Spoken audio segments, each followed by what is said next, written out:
ଖରାପ କଥା ଦେଖିବିନି, ଖରାପ କଥା ଶୁଣିବିନି, ଖରାପ କଥା କହିବିନି। ମହାତ୍ମା ଗାନ୍ଧୀ ଏହି ତିନି ମାଙ୍କଡର ତତ୍ତ୍ୱ ବିଷୟରେ ଲୋକମାନଙ୍କୁ ବୁଝେଇ ସତ୍ୟ ଓ ଅହିଂସାର ବାର୍ତ୍ତା ଦେଉଥିଲେ। ଏବେ ଚତୁର୍ଥ ମାଙ୍କଡଟି ଏଥିସହିତ ଯୋଡି ହୋଇଯାଇଛି। ଚତୁର୍ଥ ମାଙ୍କଡଟି ମୁଣ୍ଡରେ ହାତ ଦେଇ ବସିଛି ଆଉ କହୁଛି, ଖରାପ କଥା ଚିନ୍ତା କରିବାନି। ଭାରତ ସରକାରଙ୍କର ରେଜିଷ୍ଟର ଅଫ୍ କପିରାଇଟ୍ସ ଠାରୁ ଚତୁର୍ଥ ମାଙ୍କଡ କପିରାଇଟ୍ସ ମିଳିଛି ପ୍ରଫେସର ସଞ୍ଜୟ ଶତପଥୀଙ୍କୁ। ତାହେଲେ ଶ୍ରୋତାବନ୍ଧୁ, ଆସନ୍ତୁ ଆମେ କଥା ହେବା ପ୍ରଫେସର ଶତପଥୀଙ୍କ ସହିତ। ସାର୍ ନମସ୍କାର। ହଁ ନମସ୍କାର। ରେଡିଓ ହୀରାଖଣ୍ଡ 90.8 FM ତରଫରୁ ଆପଣଙ୍କୁ ଆପଣଙ୍କ ସଫଳତା ନିମନ୍ତେ ଅନେକ ଅନେକ ଶୁଭେଚ୍ଛା। ଏବଂ ଆମେ ଭାବୁଛୁ ଯେ ପ୍ରକୃତରେ ଆମ ସମସ୍ତଙ୍କ ପାଇଁ ଗୋଟେ ଆନନ୍ଦର ଦିବସ, ଯେ କେହି କେବେ ଯୋଉ ଜିନିଷକୁ ପରିକଳ୍ପନା କରିନଥିଲା, ଆପଣ କେବଳ ପରିକଳ୍ପନା କରିନାହାନ୍ତି, ବରଂ ତାକୁ ନିଜ କାମରେ ଦେଖେଇକି ଗୋଟେ ଏଭଳି ମାଇଲ ଖୁଣ୍ଟ ପ୍ରତିଷ୍ଠା କରିଛନ୍ତି ଯାହା ସମସ୍ତଙ୍କୁ ଆଗାମୀ ଦିନରେ ଦିଗ୍ଦର୍ଶନ ଦବ।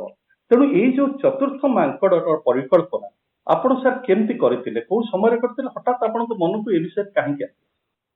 ଏ ବିଷୟରେ ମୁଁ ଶ୍ରୋତା ବନ୍ଧୁ ମାନଙ୍କୁ ପ୍ରଥମେ ଏଇ କଥା କହିବି, ତତ୍ତ୍ୱଟା ଜମା ନୂଆ ନୁହେଁ। ଆଚ୍ଛା, ମାନେ ଆମେ ଖରାପ ଚିନ୍ତା କରିବା ନାହିଁ ବା ସତ୍ ଚିନ୍ତା କରିବା, ଠିକ ଚିନ୍ତା କରିବା, ଏଇଟା ନୂଆ କଥା ନୁହେଁ। ହଜାର ହଜାର ବର୍ଷ ଧରି ଆମର ଯୋଉ ସନାତନ ସଂସ୍କୃତି ବା ଆମର ଯୋଉମାନେ ଆସିଛନ୍ତି ମଙ୍ଗୁଆଳ ମାନେ, ଧାର୍ମିକ ମଙ୍ଗୁଆଳ ମାନେ, ସେମାନେ ତାଙ୍କ ଭିତରେ ଯୋଉ ଭାବର ଉଦ୍ଗୀରଣ ହେଇଛି, ଧରାଯାଉ ମହାବୀର ଜୈନ ହୁଅନ୍ତୁ, ବୁଦ୍ଧ ହୁଅନ୍ତୁ, ଏମିତି କି କନଫ୍ୟୁସିୟସ ହୁଅନ୍ତୁ, ଜୋରାଷ୍ଟ୍ର ହୁଅନ୍ତୁ, ଯୋଉମାନେ ପୃଥିବୀରେ ଆସିଛନ୍ତି, ସେମାନେ ସମସ୍ତଙ୍କ ଭିତରେ ଗୋଟିଏ କଥା ହେଲା, ଆମେ ସମାଜକୁ କେମିତି ସୁନ୍ଦର କରିବା। ଆଉ ତା ପଛର କଥା ହେଲା, ସମାଜ ସୁନ୍ଦର ହବାକୁ ହେଲେ ଖାଲି କର୍ମ ନୁହେଁ। କର୍ମ କେମିତି ସୁନ୍ଦର ହବ ନା, ମନ ଯଦି ସୁନ୍ଦର ହବ ତାହେଲେ ହବ। ତେଣୁ ଦୀର୍ଘ 25 ବର୍ଷ ଭିତରେ ମୁଁ କହିବି ଏଟା କେମିତି ଆସିଲା ମନ ଭିତରକୁ, କିନ୍ତୁ ଯୋଉଟା ଆମ ଭିତରେ ଅଛି, ବୈଦିକ ସଂସ୍କୃତିରେ ଅଛି, ଆମର ଜୀବନ ଧାରାରେ ଅଛି, ତାର ଏଇଟା ଗୋଟେ ପରିକଳ୍ପନା ପ୍ରକାଶ ପାଇଛି। ଆଉ ସେଟା କେମିତି ଆସିଲା, ଯଦି ଏମିତି କଥାଟେ ମନକୁ କେମିତି ଆସିଲା, ସେଟା ହଉଛି 1995 ମସିହା। 94 ମସିହା ସାରା ଓଡ଼ିଶାର ଏନସିସି କଣ୍ଟିନଜେଣ୍ଟ କୁ ତିଆରି କରିବାର ଗୋଟେ ମୁଖ୍ୟ ଦାୟିତ୍ୱ ମୋ ଉପରେ ଦିଆଯାଇଥିଲା। ତ ସେମାନଙ୍କୁ ଯୋଉ ତିଆରି କରୁଥିଲି, ସେଥିରେ ସବୁଠୁ ବେଶୀ ପିଲା ଥିଲେ କଳାହାଣ୍ଡିର ଏବଂ ସମ୍ବଲପୁରର। ତାଙ୍କୁ ସବୁ ନେଇକି ସେଥର ଯୋଉ ଓଡ଼ିଶା ତରଫରୁ ଯୋଉ ନୃତ୍ୟ ହେଇଥିଲା, ସେଇଟା ଥିଲା ଘୁମରା ନୃତ୍ୟ।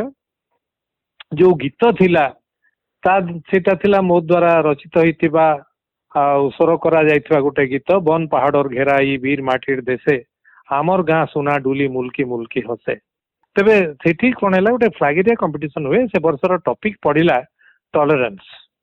ଟଲରେନ୍ସ କଥା କହିଲେ ଆମେ ଭାରତୀୟ ହିସାବରେ ନିଶ୍ଚିତ ଭାବରେ ଆମର ଗାନ୍ଧୀଙ୍କର କଥା ମନକୁ ଆସିବ।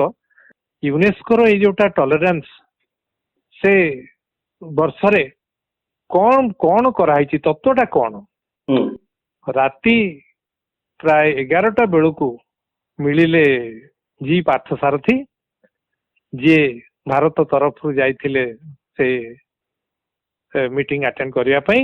ସେ ଜଣେଇଲେ ଯେ ଗାନ୍ଧିଜୀଙ୍କର ତତ୍ତ୍ୱଟା ହଉଛି ଏ ଟଲରାନ୍ସର ମୂଳ ଭିତ୍ତି। ତେଣୁ ମତେ ଆଉ ଗୋଟେ ବାଟ ମିଳିଗଲା। ମୁଁ ଯେତେବେଳେ ଯୁଆଡେ ବାହାରକୁ ଯାଏ, ସମୟ ନଷ୍ଟ ନ ହଉ ବୋଲି ମୁଁ କିଛି ବହି ପକେଇଥାଏ। ସେଥର ଯୋଗକୁ ମୁଁ ମାଇ ଏକ୍ସପେରିମେଣ୍ଟସ ୱିଥ୍ ଟ୍ରୁଥ ଟାକୁ ପକେଇ ଦେଇଛି। ତେଣୁ ତାକୁ ପଢିଲି ରାତି ସାରା, ଟିକେ ନିଦ ଲାଗି ଯାଇଛି ଭୋରୁ ଭୋରୁ। ଆଉ ମନକୁ ଆସିଲା ଯେ ଚତୁର୍ଥ ମାଙ୍କଡ, ମନକୁ ଆସିଲା କାହିଁକି ନା ମତେ କେମିତି 3 ଜଣ ମାଙ୍କଡ ଅସମ୍ପୂର୍ଣ୍ଣ ଲାଗୁଥିଲେ। ତ ମନକୁ ଆସିଲା ଯେ ମନ ହଉଛି କଥା, ଯଦି ମନରେ ଖରାପ ଚିନ୍ତନ ଅଛି ତାହେଲେ ଆଖି ବନ୍ଦ କଲେ ତ ଦିଶିବ। କାନ ବନ୍ଦ କଲେ ବି ଶୁଭିବ, ପାଟି ବନ୍ଦ କଲେ ଭିତରେ ନୀରବ ସଂଳାପ ଚାଲିବ। ତେଣୁ ଆମେ ଚତୁର୍ଥ ମାଙ୍କଡ ବସିବା ଯେ ମୁଣ୍ଡରେ ହାତ ଦେଇକିରି ବସିବ, ଥିଙ୍କ ନୋ ଇଭିଲ୍। ସେଠୁ ସେଟା ତିଆରି କରାଗଲା। ଆଉ ତାର ବହୁତ ପ୍ରଶଂସା କରିଥିଲେ ସେତେବେଳେ ଭାଇସ୍ ପ୍ରେସିଡେଣ୍ଟ ଥାନ୍ତି KR ନାରାୟଣନ୍। ସେ ବୁଲିବାକୁ ଆସିଲେ ଏବଂ ପଚାରିଲେ ଏ ମାଙ୍କଡ କଣ? ସେଠୁ ଆମର ମିତାଲି ମଧୁସ୍ମିତା ବୋଲି ଗୋଟେ ଝିଅ, ସେ ସେଠୁ କହିଲା sir without this fourth monkey at the present juncture these 3 monkeys they may not be effective. What's that? ସେଠୁ ଯୋଉ କଥା କହିଲି, ମନରେ ଯଦି ଖରାପ ଚିନ୍ତନ ରହେ ତାହେଲେ ଆଖି ବନ୍ଦ କଲେ ବି ଦିଶିବ, କାନ ବନ୍ଦ କଲେ ଶୁଭିବ, ପାଟି ବନ୍ଦ କଲେ ଭିତରେ ଖରାପ କଥାର ଲହଡି ଭାଙ୍ଗିବ, that will be waves of thoughts within, ଯାହା ମଣିଷକୁ ହୁଏତ ପାଗଳ କରିଦେଇପାରେ, ତାର ମାନସିକ ଭାରସାମ୍ୟ ଅସନ୍ତୁଳିତ ହେଇଯାଇପାରେ।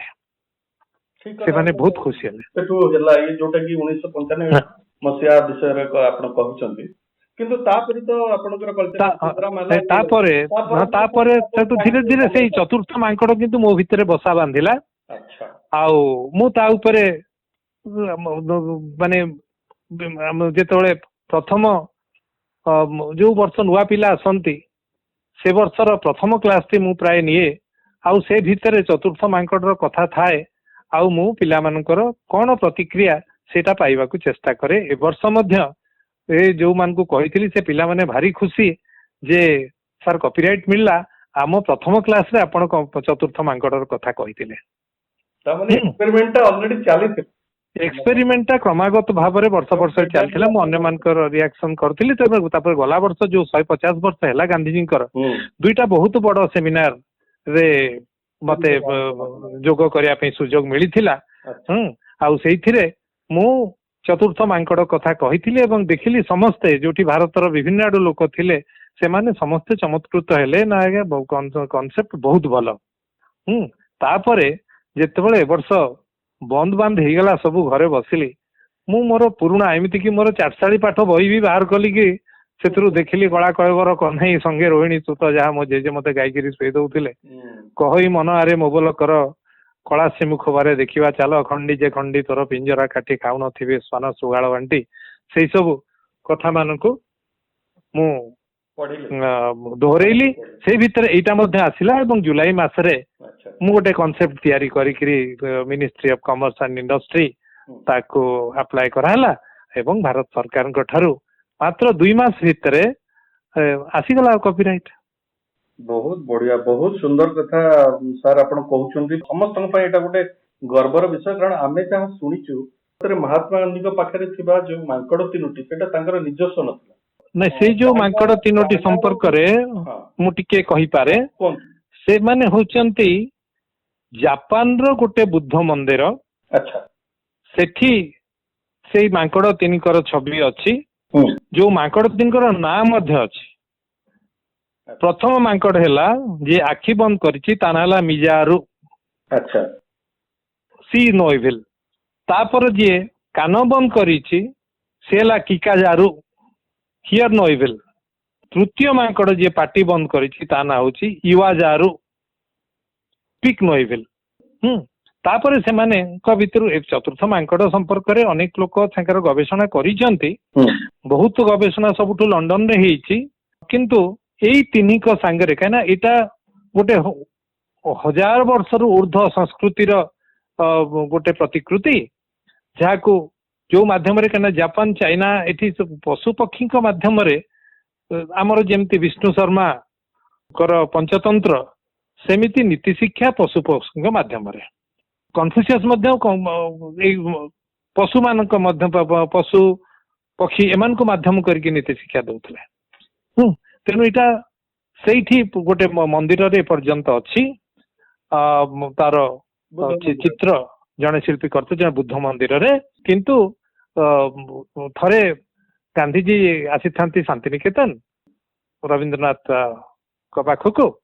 ସେଇଠି ଗୋଟେ ଦଳ ଆସିଥିଲେ ବୁଲିବା ପାଇଁ। ସେମାନେ ତାଙ୍କ ଭିତରେ ନୃତ୍ୟ ଗୀତ କରୁଥିବା ଲୋକ ମଧ୍ୟ ଥିଲେ। ସେମାନେ ଗାନ୍ଧିଜୀଙ୍କ ସାଙ୍ଗରେ କଥାବାର୍ତ୍ତା ହେଇକି ଭାରି ଖୁସି ହେଲେ। ତାଙ୍କୁ ଗୋଟେ ମାଟିର କଣ୍ଢେଇ ଉପହାର ଦେଲେ। ସେଇ କଣ୍ଢେଇ ଥିଲା ଏ ତିନି ମାଙ୍କଡଙ୍କର କଣ୍ଢେଇ, ଯାହା ଭିତରେ ଗାନ୍ଧିଜୀ ଗୋଟେ ବିରାଟ ସମ୍ଭାବନା ଦେଖିଲେ, ଆଉ ସେମାନେ ହେଇଗଲେ ସତେଅବା ଗାନ୍ଧିଜୀଙ୍କର ମନଦୂତ ଶାନ୍ତିର ବାର୍ତ୍ତା ପ୍ରେରଣ କରିବା ପାଇଁ।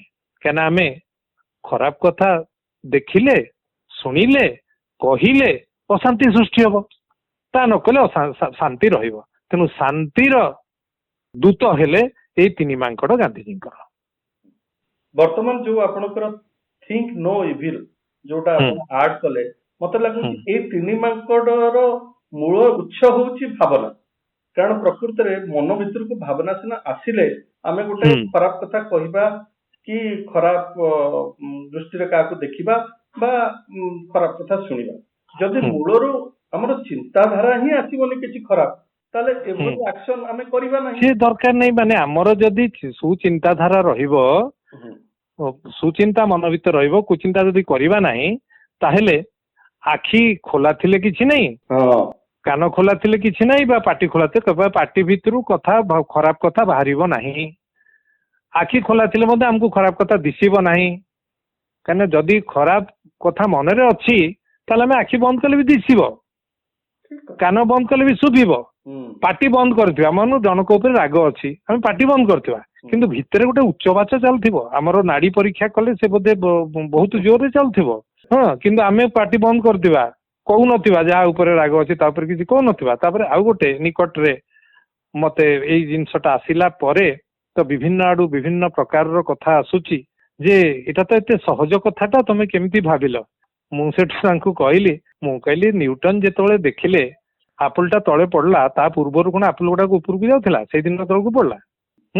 ନା ଯେତେବେଳେ ଷ୍ଟିଭେନସନ ଦେଖିଲେ ଚା କେଟଲ ଉପରେ ଧଡ ଧଡ ଧଡ ଧଡ ହଉଛି ତାର ଘୋଡଣୀଟା, ତା ଆଗରୁ କଣ ଚା କେଟଲ ଉପରେ ଘୋଡଣୀ ଧଡ ଧଡ ହଉନଥିଲା?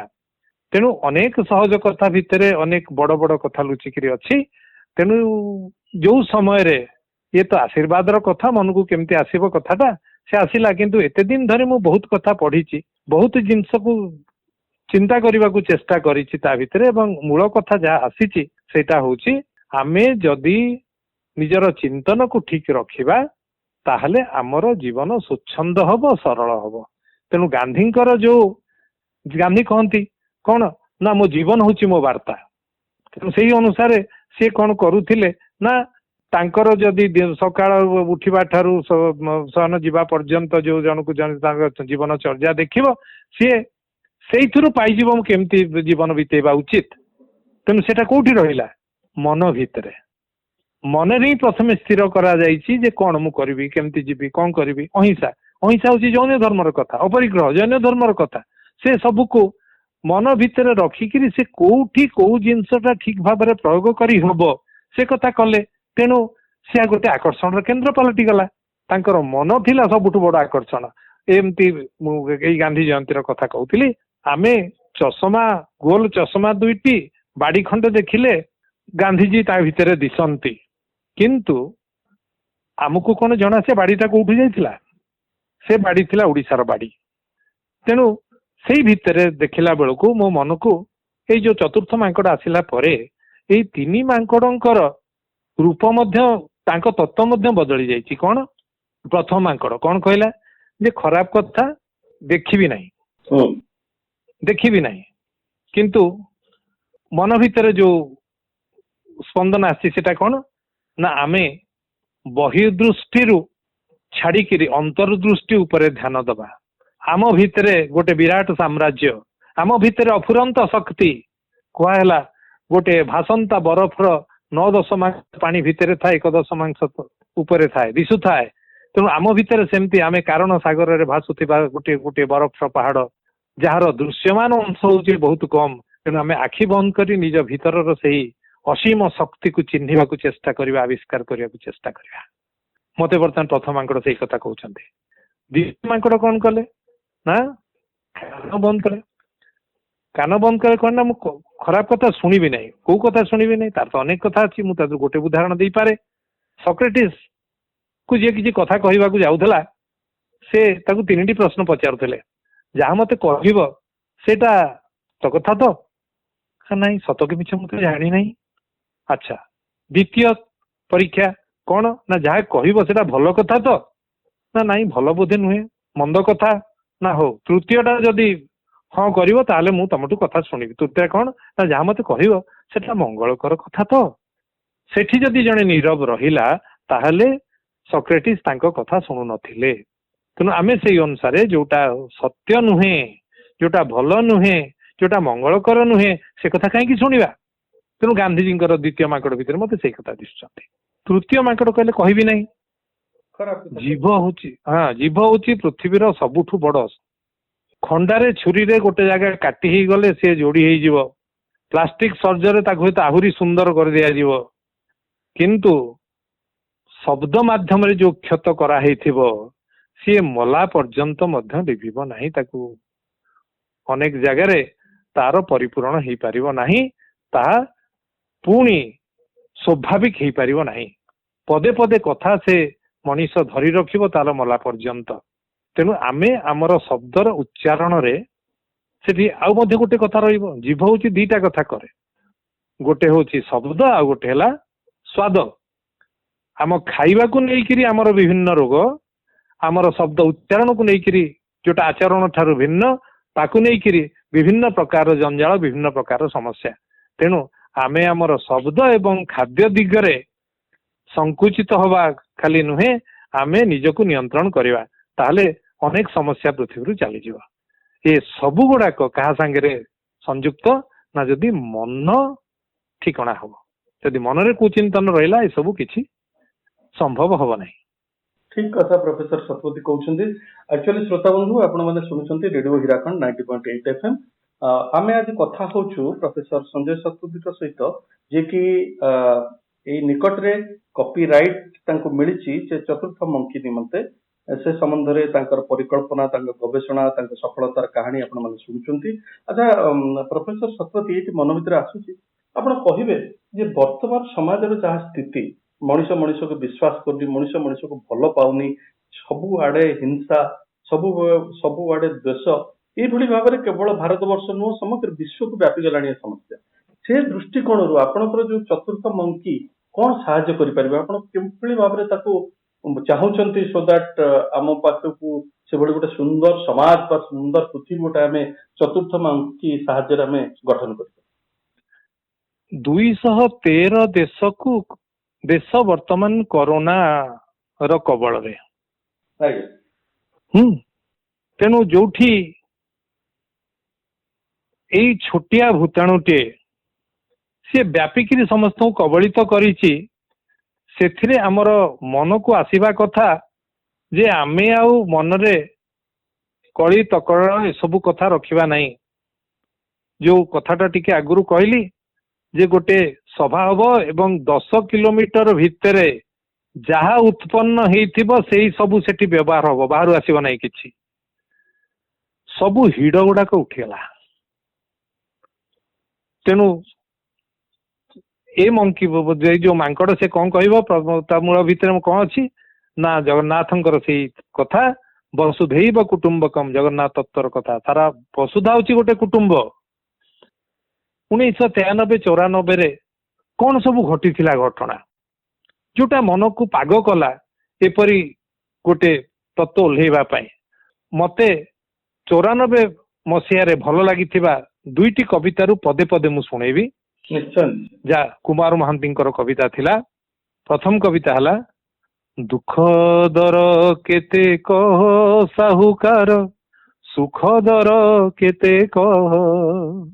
ଦୁଃଖ ଦର କେତେ କହ ସାହୁକାର, ସୁଖ ଦର କେତେ କହ।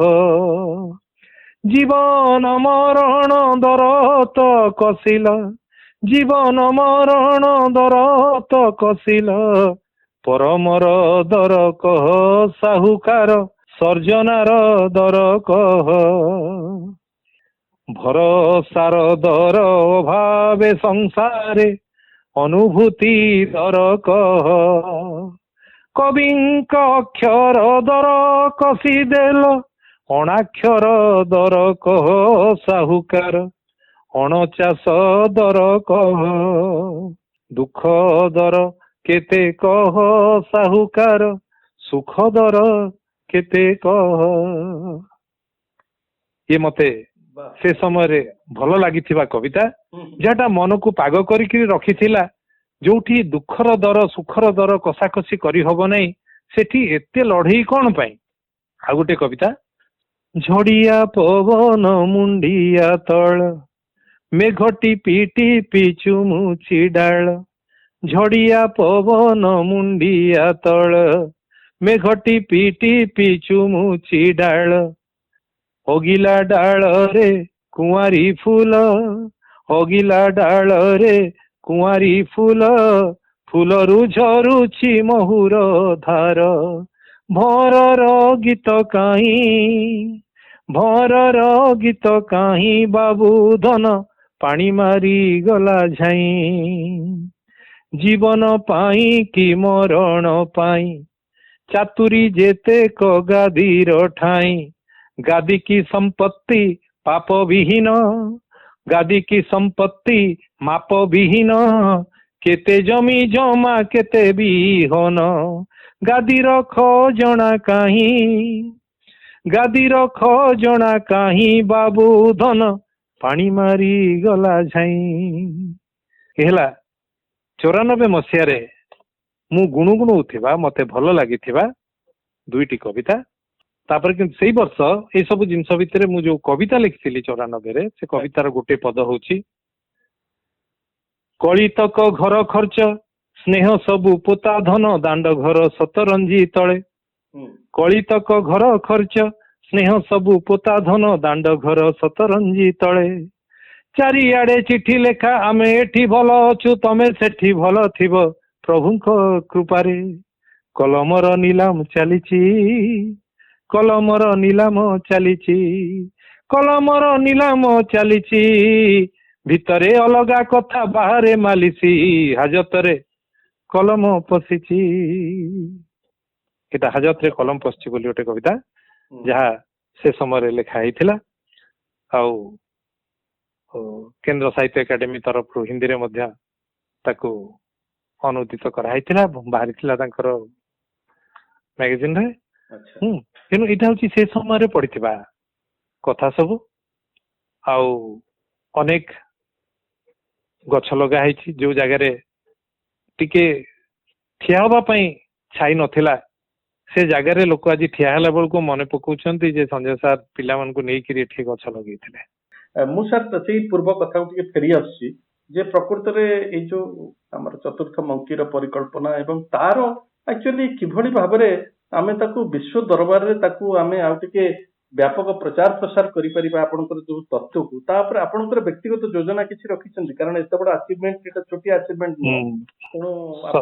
ସତ କହିଲେ ଏତେ ଶୀଘ୍ର ୟାର ଏମିତି ପରିଚୟ ମିଳିବ ମୁଁ ତ ଭାବି ନଥିଲି, ଯୋଜନା କିଛି କରିନାହିଁ। କିନ୍ତୁ ଏଇଟା ଆସିଲା ଭିତରେ ତ ଗୋଟେ ସପ୍ତାହ ବି ହେଇନାହିଁ, କିନ୍ତୁ ବିଭିନ୍ନ ଆଡେ ଏଇଟା ବର୍ତ୍ତମାନ ପ୍ରାୟ 5ଟି ଦେଶରୁ ମତେ ଖବର ଆସିଲାଣି ବିଭିନ୍ନ ସମ୍ପର୍କରେ। ମୁଁ ଗୋଟେ ସୁନ୍ଦର କଥାଟେ ଶ୍ରୀମଦ୍ ଭଗବତ ଗୀତାରୁ କହିବି। ସେଟା ହେଲା, ଆମ ଭିତରେ ଯୋଉ କାମନା ବାସନା ସେ ସବୁ ବଢିଗଲେ ସେ କେମିତି ଆମକୁ ହଇରାଣ କରେ, କେମିତି ଆମକୁ କଣ ମୃତବତ କରିଦିଏ। ମୁଁ ତାର ଶ୍ଲୋକ ଆପଣ ମାନଙ୍କୁ ଶୁଣେଇବି। ସେଟା ହେଲା 2ୟ ଅଧ୍ୟାୟ ସାଂଖ୍ୟ ଯୋଗର 62 ଏବଂ 63 ଶ୍ଲୋକ। ଧ୍ୟାୟतो ବିଷୟାନ୍ ପୁଂସଃ ସଙ୍ଗସ୍ତେ ସୁପଜାୟତେ, ସଙ୍ଗାତ୍ ସଞ୍ଜାୟତେ କାମଃ, କାମାତ୍ କ୍ରୋଧୋऽଭିଜାୟତେ, କ୍ରୋଧାତ୍ ଭବତି ସମ୍ମୋହଃ, ସମ୍ମୋହାତ୍ ସ୍ମୃତି ବିଭ୍ରମଃ, ସ୍ମୃତି ଭ୍ରଂଶାତ୍ ବୁଦ୍ଧିନାଶୋ, ବୁଦ୍ଧିନାଶାତ୍ ପ୍रणश्यति। ତାର ଯୋଉ ଅର୍ଥ, ମୁଁ କାହାର ଅର୍ଥ କହୁଛି, ଏଇଟା ହଉଛି ସାରଳା ଦାସ ଯୋଉ ଅର୍ଥ କରିଛନ୍ତି, ସରଳ କବିତାରେ ଯାହା ଲେଖିଛନ୍ତି। ମୁଁ ସେଇ ସାରଳା ଦାସ, ଶୂଦ୍ରମୁନି ସାରଳା ଦାସ, ତାଙ୍କୁ ପ୍ରଣାମ କରିକିରି ତାଙ୍କରି ଶବ୍ଦ ଆପଣ ମାନଙ୍କୁ ଶୁଣଉଛି।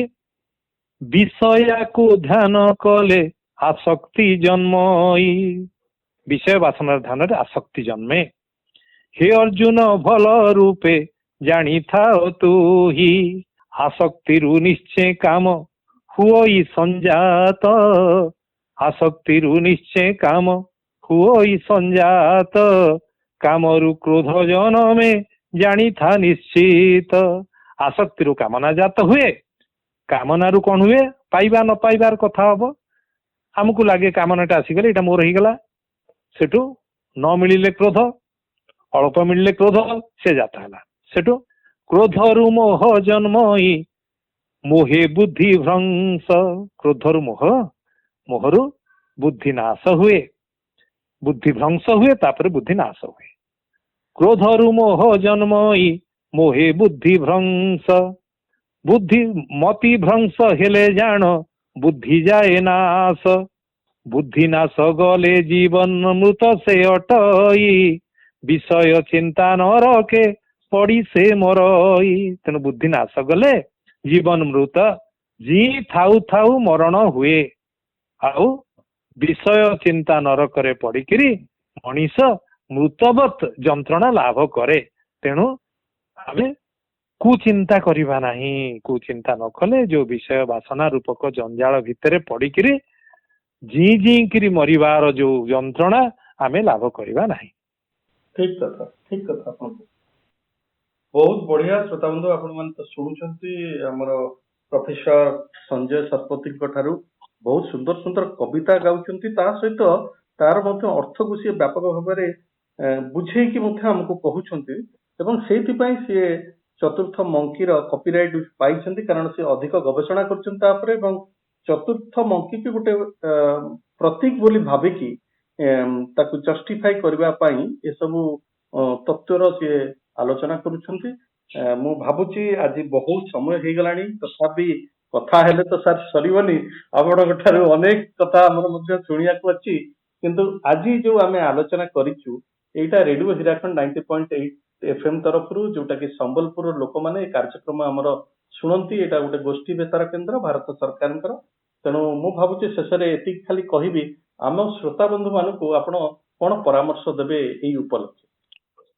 ଶ୍ରୋତା ବନ୍ଧୁ ମାନଙ୍କୁ ଯୋଉ ପରାମର୍ଶ ଦେବି ସେଟା ମୋ ଭାଷା ଅପେକ୍ଷା ସେଇ ମାଟିର ପାଣି ପବନର ଯିଏ କବି ଗଙ୍ଗାଧର ମେହେର, ତାଙ୍କରି ଭାଷାରେ ହିଁ କହିଲେ ସମସ୍ତଙ୍କୁ ଭଲ ଲାଗିବ। ମତେ ଭଲ ଲାଗୁଥିବା ଗଙ୍ଗାଧର ମେହେରଙ୍କର ପଦେ ଯାହାର ସମ୍ପର୍କ ଏଇ ଚତୁର୍ଥ ମାଙ୍କଡଙ୍କ ସହିତ ଅଛି, ସେ ହେଲା ଜାମନ ଯେପରି ତାମନ ସେପରି ଫଳ ଥୋଇଥାଏ ବିଶ୍ୱ। ଜାମନ ଯେପରି ତା ପାଇଁ ସେପରି ଫଳ ଥୋଇଥାଏ ବିଶ୍ୱ।